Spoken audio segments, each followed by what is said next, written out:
Welcome, I'm Melissa from Energy Inc., makers of the Energy Detective. The following troubleshooting videos have been designed to be watched in order so you can correctly diagnose and solve your TED 5000 issue.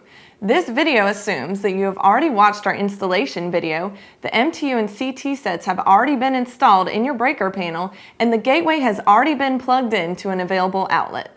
The gateway is also a good location to start when troubleshooting, as the three lights on the gateway indicate communication. The LED light on the front of the gateway indicates communication with the wireless display. The LED on the side of the gateway indicates communication with the MTU, which is installed in the breaker panel. The light on top of the gateway near the Ethernet jack confirms a successful computer or router connection. We'll start our troubleshooting with accessing the Footprint software. If you can already access your Footprint software, please proceed to our Footprint settings video. If you cannot view your Footprint's dashboard, please make sure that you've already connected the including Ethernet cable into the gateway. Connect the other end of the cable to your internet router. To access the Footprint software, start by opening your preferred browser, such as Firefox, Chrome, or Internet Explorer. You should be able to connect to the gateway by typing the following address into your browser: http://ted5000. If you can't connect to the gateway at this point, visit www.theenergydetective.com. Once you're at the Energy Detective homepage, click on the Support tab. Go down to Downloads and then Installation Utility. Choose your operating system, click on the link, and save the file. Once the file is downloaded, open the installation utility. If you get a prompt for a security warning, go ahead and click Run. Once the installation utility is opened, it will automatically begin scanning your network for your gateway. Once the gateway is found, it will automatically appear on the screen. Select the gateway, note the IP address, and click on Launch in Browser. Your preferred browser will open, and the program will initially take a few seconds to load.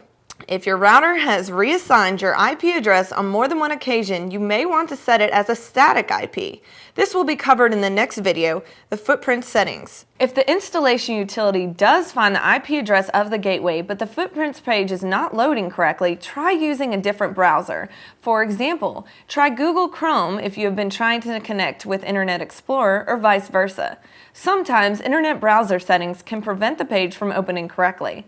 If this is not successful, download the latest firmware from the website and use the installation utility to load the latest firmware, then try to access the Footprints page. Please watch our firmware upgrade video prior to downloading. The installation utility should return an IP address that has been assigned by your router. If the utility returns the default IP address of the gateway, which is 192.168.7.2, or does not find the gateway at all when scanning, this may indicate a problem with the router settings.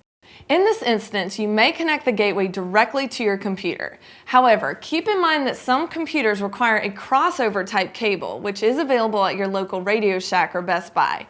Also, keep in mind that connecting the gateway directly to your computer may affect your ability to connect to the internet. Therefore, if you're having any sort of router issues, we do recommend that you contact the router manufacturer or your local IT professional in order to resolve any router settings issues. We're now ready to proceed with a direct connection. Once your computer is ready, connect the Ethernet cable from your gateway directly into your computer. Although the paths may vary depending on your operating system, go to your computer, then Control Panel, then Network Settings. Next, click Local Area Network and select Properties. Next, you want to select Internet Protocol. If there are multiple Internet protocols, select version 4 and select Properties. You will want to note the current settings so that you can return to them later. First, you'll want to change the IP address to 192.168.7.1. Subnet mask should be set at 255.255.255.0, and the default gateway should also be set to 192.168.7.1. Do not change the settings for DNS server and click OK. Now, open your preferred browser. Once you open the browser, go to the browser address bar and type 192.168.7.2. This should bring up the Footprint software.